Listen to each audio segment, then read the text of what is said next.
गौतम हमारे साथ अब जुड़े हुए हैं एक खास खबर को लेकर। यूनाइटेड स्पिरिट्स में तेजी देखने को मिल रही है। शेयर 5 महीने की ऊंचाई पर भी कारोबार कर रहा है और तेजी की वजह यहां पर बटोर कर जुड़ गए हैं अभिषेक हमारे साथ। अभिषेक, बताइए, तेजी का मोमेंटम बरकरार है?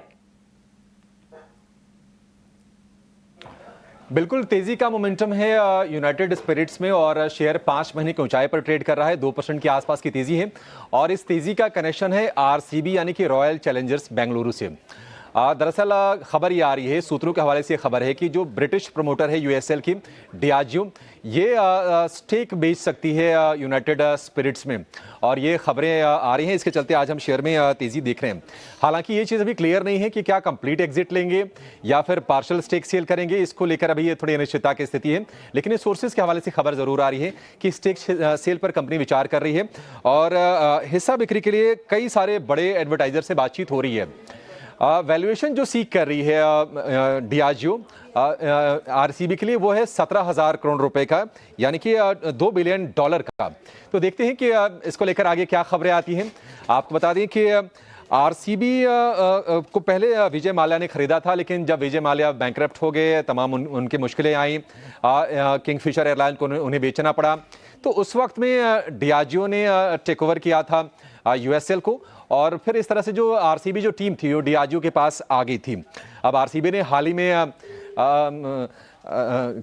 पंजाब किंग्स को हरा के आरसीबी का खिताब पहली बार जीता है और टीम में कई सारे स्टार प्लेयर्स रहे हैं। ब्रांड वैल्यू हमेशा से अच्छी रही है आरसीबी की टीम की, लेकिन हाल फिलहाल ये भी चर्चाएं चल रही है कि स्वास्थ्य मंत्रालय ये ऐसा चाहता है कि आईपीएल में जो टोबैको या फिर लिकर के जो प्रोडक्ट्स हैं उनकी किसी भी तरह से प्रत्यक्ष या फिर परोक्ष रूप से उनकी ब्रांडिंग ना हो, उनका प्रचार ना किया जाए।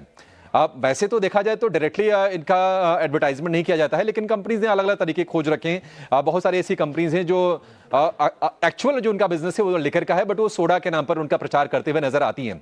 तो इस चीज़ों पर थोड़ा लगाम चाहता है स्वास्थ्य मंत्रालय और उसके चलते अब ये कंपनी नए तरीके से स्ट्रेटजाइज कर रही है।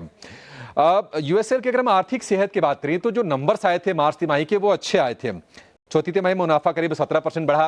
अगर हम आय की बात करें तो उसमें 13% के आसपास की बढ़ोतरी हुई है और जो प्रीमियम ब्रांड्स हैं कंपनी के उनकी बिक्री में थोड़ी सी बढ़त देखने को मिली है। अच्छा हो रहा है उनका बिक्री और एक ट्रिगर ये भी बना कि 5 साल के बाद आंध्र प्रदेश में जो बैन था वो फिर से लेकर के बिक्री वहां पर बहाल हो गई है। ये एक की कैटलिस्ट है और बाकी कुछ स्टेट्स हैं, झारखंड हो गया, यूपी हो गया, इन जगहों पर थोड़ा प्रीमियमाइजेशन वाली जो फैक्टर है ना वो काम करती दिखाई दे रही है। आपको बता दें कि यूएसएल भारत में इनके कुछ प्रमुख जो ब्रांड्स हैं उसमें मैकडॉवेल्स हैं, जॉनी वॉकर है और रॉयल चैलेंज है, करीब 80 ब्रांड ये बेचते हैं भारत में। अगर हम ब्रोकरेज हाउसेस के व्यू की बात करें शेयर को लेकर तो सिटी की बाई की रेटिंग है, 1800 का टारगेट है और इसके अलावा जेपी मॉर्गन भी शेयर को लेकर ओवरवेट है, 1760 के टारगेट से वो भी शेयर में निवेश की सलाह दे रहे हैं। तो ब्रोकरेज का व्यू भी पॉजिटिव है। शेयर में आज हम तेजी देख रहे हैं, 5 महीने के हाइस पर है और ये बड़ी इंटरेस्टिंग डेवलपमेंट है।